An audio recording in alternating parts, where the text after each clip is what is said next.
5ویں بحث ہے فتویٰ کا شرعی حکم، اور اس بحث میں یہ باتیں آئیں گی کہ کس صورت میں فتویٰ دینا فرض ہے، کس صورت میں فتویٰ دینا مستحب ہے، کس صورت میں فتویٰ دینا حرام ہے، کس صورت میں فتویٰ دینا مکروہ ہے، اور کس صورت میں فتویٰ دینا مباح ہے۔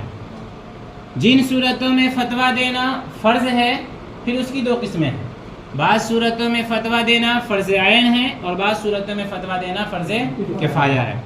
3 صورتوں میں فتویٰ دینا فرض عین ہے، 3 صورتوں میں فتویٰ دینا فرض عین ہے اور 2 صورتوں میں فتویٰ دینا فرض کفایہ ہے۔ جن 3 صورتوں میں فتویٰ دینا فرض عین ہے ان میں سے پہلی صورت یہ ہے کہ مفتی کی تقرری حاکم کی طرف سے ہوئی ہو، ٹھیک ہے؟ تو جس مفتی کا تقرر حاکم وقت نے منصب افتاء کے لیے کر دیا اور اس نے وہ ذمہ داری خوشی سے قبول کر لی، پھر اس مفتی سے کوئی آدمی آ کر کے مسئلہ پوچھتا ہے اور وہ مسئلہ اس کے لیے ضروری ہے کا مطلب یہ ہے کہ وہ لغو سوال نہیں ہے، فرضی سوال نہیں ہے، بلکہ اس کے ساتھ پیش آیا ہے، تو اس مفتی پر جواب دینا فرض عین ہے۔ دوسری صورت یہ ہے کہ علاقے میں ایک ہی مفتی ہو، اس علاقے میں کوئی اور مفتی ہو ہی نہیں، دور دراز ہو، یعنی اتنی دوری پر کوئی دوسرا مفتی رہتا ہو کہ اس مفتی اور اس مفتی کے درمیان سفر شرعی کی مسافت ہو، سفر شرعی کی مسافت ہو۔ سفر شرعی کی مسافت کتنا ہے؟ 77، وہی یاد ہے 77 کلومیٹر، لیکن حضرت مفتی شبیر صاحب نے فتاوی قاسمیہ میں بہت تحقیق کے ساتھ اس بات کو لکھا ہے کہ آج کل سفر شرعی کی جو مسافت ہے آج کل کے کلومیٹر کے حساب سے وہ 82 کلومیٹر 296 میٹر ہے۔ کتنا؟ 82 کلومیٹر ہو گیا اور 296 میٹر ہو گیا، یہ انہوں نے فتاوی قاسمیہ میں لکھا ہے۔ تو خیر آپ اس قول کو لیں یا ہے کہ 77 والے قول کو لیں۔ تو اگر اس مفتی اور اس مفتی کے درمیان سفر شرعی کی مسافت ہے، پھر اس مفتی سے کوئی آدمی مسئلہ پوچھتا ہے تو اس کے لیے جواب دینا فرض عین ہے، جبکہ جواب معلوم ہو۔ یہ ہر ایک کے ساتھ ہے، ہر صورت کے ساتھ ہے، جواب معلوم ہو تب، جواب معلوم نہیں ہے تو بس بات ہی ختم ہو گئی۔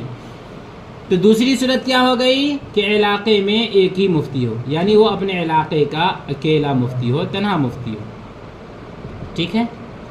تیسری صورت یہ ہوئی، تیسری صورت کیا ہو گئی؟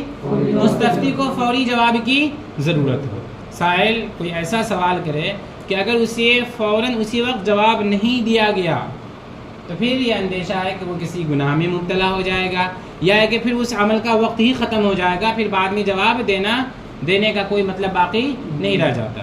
تو اگر ایسی صورتحال کسی کے ساتھ پیش آ جائے تو اس صورت میں آپ یہ نہیں کہیں گے کہ آپ فلاں مفتی صاحب سے جائیے، یہاں سے وہاں کا سفر کیجئے، ہے کہ نہیں؟ اگر آپ کو جواب معلوم ہے تو آپ فوراً کیا ہے اس کا جواب دے دیں۔ تو یہ 3 صورتیں ہیں جن میں فتویٰ دینا فرض عین ہے۔ اس کے علاوہ جو صورت ہے اس میں فتویٰ دینا فرض عین نہیں ہے، لہذا ان صورتوں میں آپ اپنے دامن کو حتی الامکان بچا لیں۔ جو میں نے کہا نا شروع میں کہ فتویٰ دینے سے حتی الامکان پرہیز کرنا چاہیے، ان صورتوں میں کیا انسان اپنا دامن کیا ہے بچا لے، اور ان صورتوں میں بھی اپنا دامن اس وقت بچا سکتا ہے جبکہ اسے اپنے اوپر اعتماد نہ ہو، اپنے جواب پر اسے یقین حاصل نہ ہو۔ تو ان تینوں صورتوں میں جب جواب ہی کے اوپر یقین نہیں ہے تو کیسے وہ فتویٰ دے گا؟ اب آئیے کہ 2 صورتوں میں فتویٰ دینا فرض کفایہ ہے۔ پہلی صورت کیا ہے؟ مفتیان کرام کی ایک جماعت ہے، علاقے میں مفتیان کرام کی ایک جماعت موجود ہے، ہر ایک کو کیا ہے فتویٰ دینے کی، ہر ایک میں فتویٰ دینے کی اہلیت ہے، صلاحیت ہے، مطلوبہ استعداد ہے۔ اب اس وقت کوئی آدمی مسئلہ پوچھتا ہے تو ہمارے لیے جواب دینا فرض عین نہیں ہے، فرض کفایہ ہے۔ کوئی بھی مفتی اگر بتلا دیا تو سارے مفتی سے کیا ہے گناہ ختم ہو جائے گا، یہ ذمہ داری کیا ہے ثابت ہو جائے گی۔ کوئی بھی نہیں بتایا تو پھر سارے مفتی گناہ گار ہوں گے۔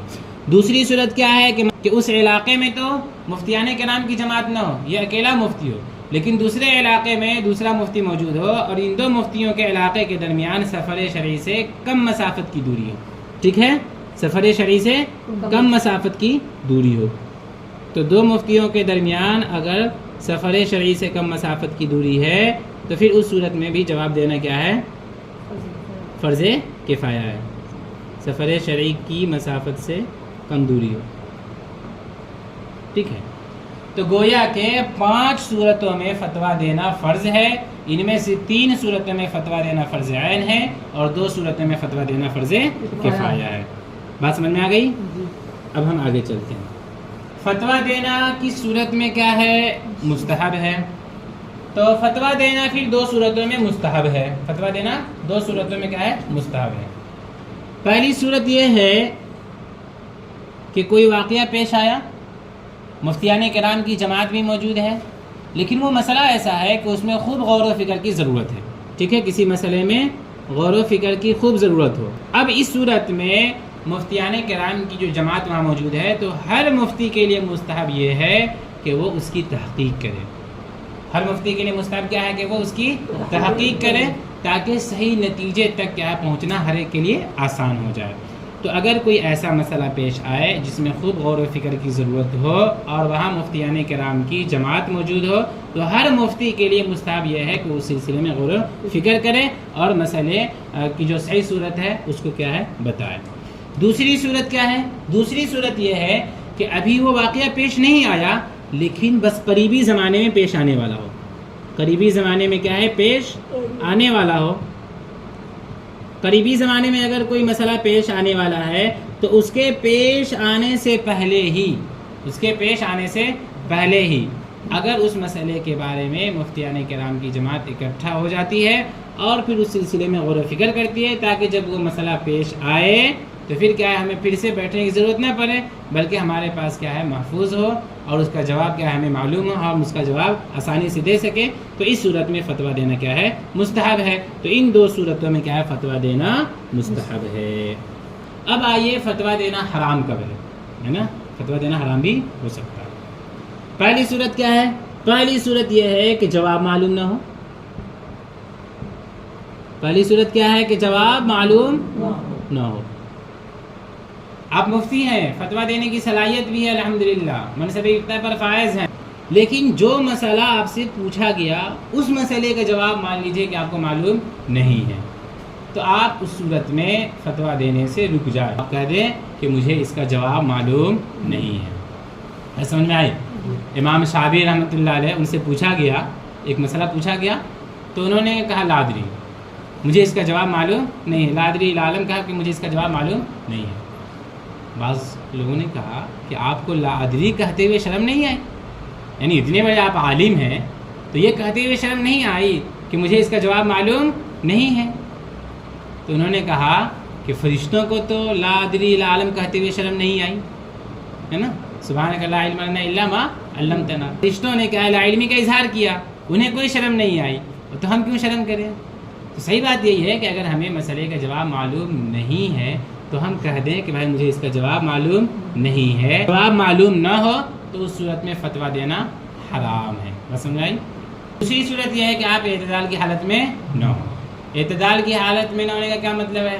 بہت زیادہ آپ غصے میں ہوں، یا یہ کہ بہت زیادہ آپ ڈرے سہمے ہوئے ہوں، کسی چیز کی بہت زیادہ خواہش ہو، لیکن بہت زیادہ آپ خوشی کی حالت میں ہوں، رنج و الم میں آپ مبتلا ہوں، آپ کے اوپر اونگ طاری ہو، سخت بھوک لگی ہوئی ہو، سخت گرمی لگ رہی ہو، سخت سردی لگ رہی ہو، تو آپ اگر ان احوال میں ان کیفیات میں مبتلا ہیں اور اس حالت میں آپ اعتدال کی حد سے نکل چکے ہیں، یعنی ان کیفیات سے آپ اس طریقے سے متاثر ہو چکے ہیں، وہ اندیشہ ہے کہ اگر میں نے اس حالت میں فتویٰ دیا تو شاید میں غلط جواب دے دوں گا، تو آپ پر لازم ہے کہ آپ اس صورت میں فتویٰ بالکل نہ دیں۔ تو فتویٰ دینا 2 صورتوں میں حرام ہے۔ پہلی صورت یہ ہے کہ آپ کو جواب معلوم نہ ہو، دوسری صورت یہ ہے کہ آپ اعتدال کی حالت میں نہ ہو۔ اس صورت میں فتویٰ دینا مکروہ ہے۔ وہ کیا ہے؟ وہ یہ ہے کہ سائل عام آدمی ہے اور وہ خواہ مخواہ کی بات پوچھ رہا ہے، لغو سوال کر رہا ہے، فرضی سوال کر رہا ہے، وہ کبھی پیش آ بھی نہ سکتا ہو، ایسا وہ سوال کر رہا ہے۔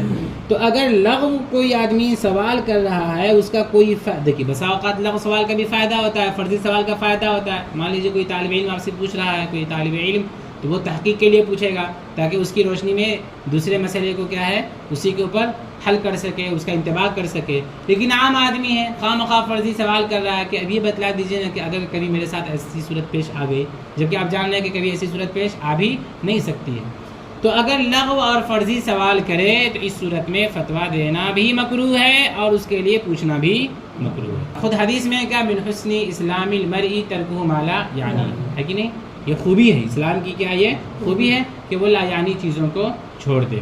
بس سمجھائی؟ تو ایک واقعہ ہے کہ ایک فقیہ سے پوچھا گیا کہ اگر کوئی آدمی کسی کو گدھا کہہ دے تو کیا حکم ہے؟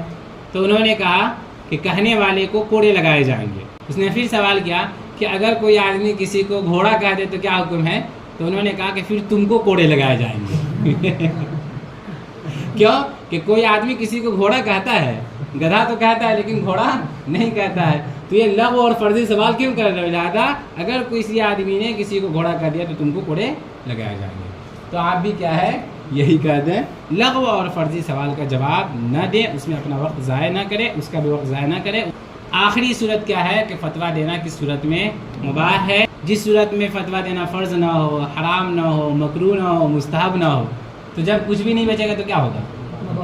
مباح ہی ہو جائے گا۔ کوئی واقعہ پیش آنے والا ہے، گرچہ قریبی زمانے میں پیش آنے والا نہیں ہے، تو آپ کو اختیار ہے کہ آپ فقہ تقدیری کے طور پر پہلے ہی سے یہ سوچ لے کہ اگر یہ واقعہ اس طریقے سے پیش آیا تو اس کا جواب یہ ہوگا، تو آپ کے لیے یہ مباح ہے، آپ چاہے تو کریں اور چاہے تو نہ کریں۔ تو فتویٰ بعض صورتوں میں فرض ہے، پھر بعض صورتوں میں فرض عین ہے، بعض صورتوں میں فرض کفایہ ہے، بعض صورتوں میں مستحب ہے، بعض صورتوں میں حرام ہے، بعض صورتوں میں مکروہ ہے اور بعض صورتوں میں کیا ہے مباح ہے۔